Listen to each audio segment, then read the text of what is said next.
សូមជម្រាបសួរក៏ដូចជាសួស្តីបងប្អូនទាំងអស់គ្នានៅក្នុងបណ្ដាញសង្គម Facebook និង YouTube ថ្ងៃនេះខ្ញុំធ្វើការចែករំលែកពាក់ព័ន្ធជាមួយនឹងកម្មវិធីមួយគឺ Audimanyfy អញ្ចឹងបងប្អូនទាំងអស់គ្នាប្រកាសជាស្គាល់ហើយតើជាកម្មវិធី Audimanyfy ចឹងថ្ងៃនេះខ្ញុំមិនធ្វើការចែករំលែកពាក់ព័ន្ធជាមួយនឹងការចូលទៅមើលស្តង់ដារប្រេងឬក៏កំហាប់ឬប្រភេទនៃប្រេងរថយន្តចឹងថ្ងៃនេះខ្ញុំឧទាហរណ៍ទៅលើរថយន្ត Camry Balance ចឹងយើងចូលមកដល់ដំបូងគឺយើងត្រូវការជ្រើសរើសឆ្នាំចឹងសម្រាប់រថយន្ត Balance ដែលយើងប្រើប្រាស់ហ្នឹងគឺឆ្នាំយើងអាចទៅមើលឆ្នាំ02 2002ចឹងយើងជ្រើសយក model មកចឹង model របស់វាគឺ Toyota ចឹងយើងអូសមកក្រោមស្វែងរកពាក្យថា Toyota ម៉ាក Toyota និង model គឺ Camry LE ឬក៏ XLE ចឹងយើងចង់មើល LE យើងជ្រើសយក LE បើសិនជា XLE យើងជ្រើសយក XLE ទៅចឹងខ្ញុំជ្រើសយក LE ចុះចឹងក្នុងការនៅនេះវាមានច្រើនមាន Repair មាន Intermediate ឬក៏ TSB ឬចឹងយើងចង់មើលទៅលើប្រភេទប្រេងរបស់វានិងកម្រិតស្តង់ដារចំនួនរបស់វាតើប្រមាណគឺយើងចូលទៅលើពាក្យថា Maintenance ពេលដែលចុចមកលើ Maintenance ហ្នឹងគឺយើងអាចមើលទៅលើប្រភេទការ Maintenance ប្រមាណគីឡូប្រមាណម៉ៃគឺយើងអាចជ្រើសរើសមើលនៅទីនេះបានប៉ុន្តែថ្ងៃនេះខ្ញុំធ្វើការចែករំលែកពាក់ព័ន្ធជាមួយនឹងប្រភេទប្រេងកម្រិតបរិមាណប្រមាណចឹងយើងចូលទៅលើ Float មកចឹងបើសិនជាយើងចុចវាហើយគឺនឹងលោតទាំងយ៉ាងច្រើនដែលថាវាប្រាប់ទាំងអស់អំពីប្រភេទ gas ប្រភេទប្រអប់លេខប្រេងប្រអប់លេខទៅចឹងបើសិនជាយើងអត់ចង់មើលទាំងរួមទាំងអស់ចឹងទេគឺយើងអាចធ្វើការជ្រើសរើសតាមប្រភេទរបស់វាមួយបានចឹងឧទាហរណ៍ចំណុចទី1នេះគឺ air condition ពាក់ព័ន្ធទៅលើម៉ាស៊ីនត្រជាក់ចឹងប្រព័ន្ធម៉ាស៊ីនត្រជាក់ចឹងវានឹងបង្ហាញពេលដែលយើងចុចវានឹងមកបង្ហាញបែបនេះចឹងអានេះគឺជាប្រភេទរបស់វាគឺ Air 134A នេះជាប្រភេទរបស់ gas នេះជាចំនួនបរិមាណ volume ហ្នឹងគឺបរិមាណវាគឺ 0.6 គីឡូក្រាមចឹងយើងច្រើនហៅថា6ខាំហ្នឹងចឹងបើសិនជាយើងចង់មើលពាក់ព័ន្ធជាមួយនឹងប្រេងប្រអប់លេខគឺ automatic transmission នេះគឺវានឹងបង្ហាញចឹងវាមានប្រភេទរបស់វាគឺប្រភេទម៉ាស៊ីន 3.0 ឬក៏ 2.4 លីត្រចឹងសម្រាប់ម៉ាស៊ីន 3.0 ដែលយើងហៅថា Balance ដែលមានម៉ាស៊ីន V ណា V6 ហ្នឹងគឺ 3.0 នេះហើយចឹងប្រភេទប្រេងរបស់វាបើសិនជាយើងបរហូរហើយយើងចាក់ចូលវិញគឺខ្ទង់ 3.5 លីត្រតែបើសិនជាប្រភេទម៉ាស៊ីន 2.4 លីត្រនេះគឺយើងប្រើទូទៅគឺច្រើនគឺ 2.4 លីត្រប្រភេទ4ម៉ាស៊ីននេះគឺចំណុះរបស់វាគឺ 3.9 លីត្រសម្រាប់ប្រេងប្រអប់លេខហើយប្រេងប្រអប់លេខរបស់ទៀតគឺ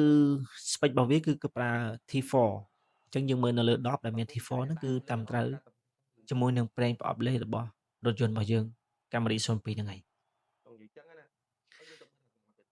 អញ្ចឹងបើសិនជាយើងចង់មើលទៅលើប្រព័ន្ធប្រេងប្រាំងរបស់វាតើវាប្រើប្រភេទអីគេអញ្ចឹងនៅលេខវាអត់មានដាក់ចំនួនប្រមាណទេដោយនៅលើកំប៉ុងរបស់ប្រេងប្រាំងគឺមាន level របស់វាដាក់ចំណាំឲ្យយើងហើយតែយើងចូលមកនេះគឺទីមួយគឺយើងមើលទៅលើប្រភេទរបស់វាគឺគាត់ប្រើ dot 3អញ្ចឹងបើសិនជាលេខទាបជាងនេះគឺយើងដាក់អត់ត្រូវជាមួយនឹងប្រភេទរបស់យើងទេអញ្ចឹង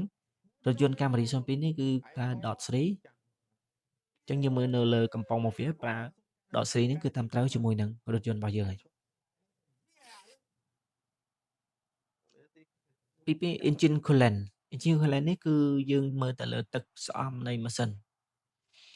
ចឹងតាមប្រភេទម៉ាស៊ីនរបស់វាដែរវាមាន2ប្រភេទគឺប្រភេទ 2.4 លីត្រនិង 3.0 លីត្រចឹងប្រភេទម៉ាស៊ីន 2.4 នេះគឺកម្រិត maximum នៃទឹកស្អំរបស់វាគឺ 6.2 លីត្រ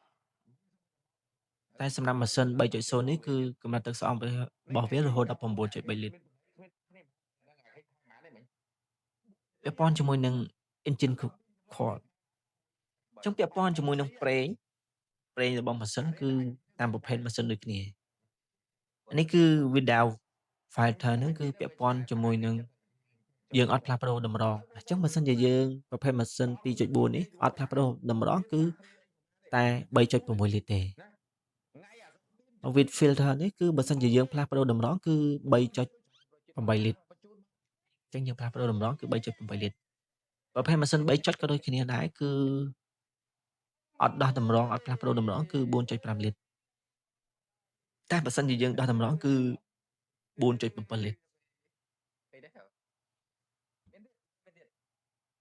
ាក់ព័ន្ធជាមួយ full tank គឺពាក់ព័ន្ធជាមួយនឹង reservoir របស់វាគឺ 70 លីត្រចាក់ពេញគឺ 70 លីត្រនេះប្រភេទប្រអប់លេខដៃអញ្ចឹងជាទូទៅយើងមិនសូវជាជួបទេប្រភេទប្រអប់លេខដៃនេះអញ្ចឹងបើសិនជាវាមានប្រភេទប្រអប់លេខដៃគឺលេខរបស់វាគឺ75 កៅតែកំហាប់របស់វាហ្នឹងគឺលេខ75 កៅហើយចំណុះរបស់វាគឺ2 លីត្រកន្លះ 2.5 លីត្រនេះគឺសម្រាប់ power steering អញ្ចឹង power steering គឺ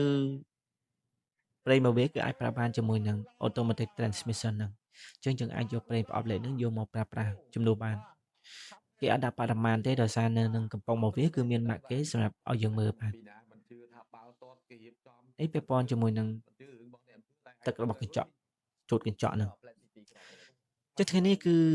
ខ្ញុំធ្វើការចែករំលែកពាក់ព័ន្ធជាមួយនឹងការ maintenance នៅក្នុងកម្មវិធី Manfy ដើម្បីស្វែងរកនៅប្រភេទរបស់ប្រេងនិងស្តង់ដារចំនួនរបស់ប្រេងនៃម៉ាស៊ីនឬក៏ម៉ាស៊ីនត្រជាក់ឬក៏ប្រេងប្រអប់លេខទៀតទៅចង់អរគុណទាំងអស់គ្នាសម្រាប់ការមើលវីដេអូរបស់ខ្ញុំ